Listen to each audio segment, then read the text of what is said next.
Bonjour, Tatiana Mouya, femme entrepreneur à la tête d'une société Kwetu Business Corporate où nous œuvrons dans la sous-traitance, la maintenance des bâtiments, la construction et diverses activités. J'aimerais partager pour cette première vidéo avec des jeunes porteurs de projets le mythe qui doit être détruit, le dogme duquel nous devons sortir, comme quoi le business plan ou le plan d'affaires est un incontournable dans le processus de création d'entreprise, dans le processus de démarrage d'une entreprise. On nous a fait croire que le plan d'affaires ou le business plan était un indispensable. Laissez-moi vous dire que c'est faux et archi faux. Vous n'avez pas besoin d'un plan d'affaires ou d'un business plan lorsque vous démarrez votre entreprise. Comment ça? Savez-vous que 95% d'entreprises ont démarré sans business plan, sans plan d'affaires? 95%. Et sur les 5% d'entreprises qui ont décidé d'avoir des plans d'affaires, 3% s'en sont tenus au plan d'affaires. Et sur ces 3%, 1% seulement vous dira oui, ça m'a été utile un plan d'affaires. Déjà, partant de cette vérité, lorsque vous décidez de vous lancer, qu'il y a des personnes qui vous posent la question de savoir où est ton plan d'affaires, dites-lui, heureusement pour moi, je fais partie des 95% qui n'ont pas de plan d'affaires. Ou alors, il vous dit c'est impossible, dites-lui, tu faisais partie des 1% qui s'en sont sortis avec le plan d'affaires. Le plan d'affaires n'est pas un incontournable lorsque vous voulez démarrer votre entreprise, lorsque vous voulez démarrer un business.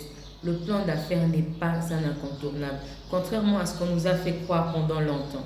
Et personnellement, j'ai été longtemps bloquée parce que je ne parvenais pas à élaborer un plan d'affaires.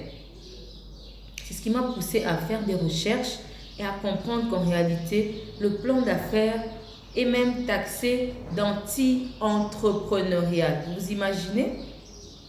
Alors, pour comprendre cela, remontons à l'origine du plan d'affaires. Vous devez savoir que le plan d'affaires est un concept assez récent. Dans les années 70, avec l'apparition de l'informatique, mais également après la crise du pétrole pour les pays industrialisés, il y a plusieurs démarrages d'entreprises qui échouent. Alors, les banquiers aussi, apeurés, parce qu'il y a quelqu'un qui frappe à la banque, qui vous dit, voilà, j'ai une disquette, et cette disquette contient un projet qui va rapporter beaucoup d'argent. Les banquiers sont paniqués, ils ne comprennent pas comment. Alors, ces banquiers demandent aux porteurs de projet de matérialiser cette disquette en élaborant un document en dur, capable d'expliquer votre projet. C'est comme ça qu'est né le plan d'affaires. Et ce document devait être établi sur 5 ans. Pourquoi? Parce que les banquiers ne comprenaient pas ce nouveau concept qui était l'informatique où tout était virtuel. Les banquiers ont constaté qu'il y a certains démarrages d'entreprises qui ont échoué. Alors, pour se protéger, les institutions financières ont demandé aux porteurs de projets d'élaborer ce document. Et sur cette base, ils allaient pouvoir échanger afin qu'un crédit soit accordé aux porteurs de projets. C'est ça l'origine du plan d'affaires. Mais la réalité est que la plupart des entrepreneurs que je connais vous diront qu'ils ont été mal à l'aise à l'idée de concevoir un plan d'affaires. Pondre un plan d'affaires, je vous dis, c'est énergivore. Ça vous demande beaucoup d'énergie. C'est des projections, c'est des chiffres qui interviennent. Et souvent, les porteurs de projets sont bloqués à cette étape. Alors, c'est là que nous faisons recours à la méthode SYNOP. Pour ceux qui peuvent. Ceux qui veulent, ils peuvent faire des recherches. La méthode SYNOP, c'est l'action directement. Vous savez, en entrepreneuriat, Je vous donne un exemple de 3 business, simplement. Vous lancez une boulangerie, vous lancez un business salon de coiffure, salon de massage. Vous allez vous rendre compte que c'est au fur et à mesure que vous grandissez dans le business. C'est-à-dire, aujourd'hui, j'ai un client, mes amis, des personnes qui me connaissent, parce que je fais bien ce que je fais, on entend parler de moi. Le lendemain, j'ai un deuxième client. Le surlendemain, j'ai un troisième client. Et après une certaine période, 6 mois, vous êtes capable d'estimer votre clientèle, vous êtes capable d'estimer vos entrées d'argent, les dépenses que vous faites. Mais avant ça, c'est très difficile. Parce que même quand vous avez une boulangerie, il vous est difficile d'estimer la production. Ce sont des projections.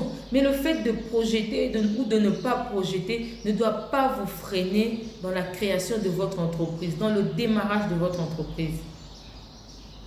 Il a fallu du temps à toutes ces grandes entreprises au niveau national ou international de s'implanter, de gagner de la croissance et de s'imposer dans le marché. Ce n'est pas quelque chose qui se fait du jour au lendemain. Et pour ça, le business plan n'a pas besoin d'intervenir au début de votre business. Le business plan, en ce moment, s'avère être un frein.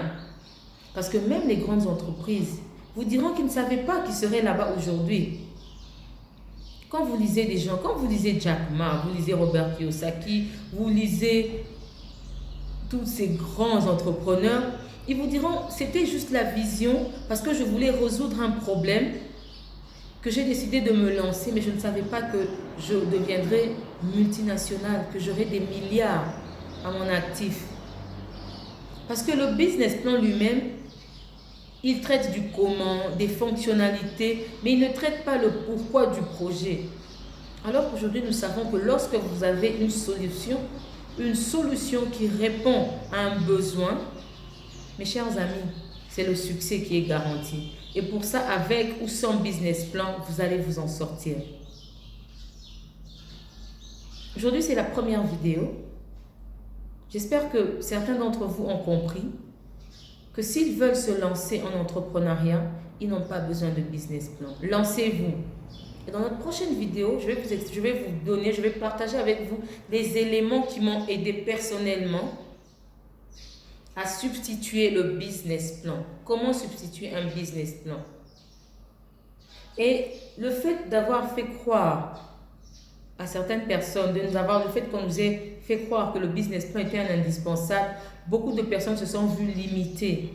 Parce que c'est la première question qu'on vous pose. Tu as un business plan? Répondez heureusement ou malheureusement pour moi, je fais partie des 95% qui vont créer une entreprise, qui vont se développer, gagner de la croissance, s'imposer dans le marché sans business plan.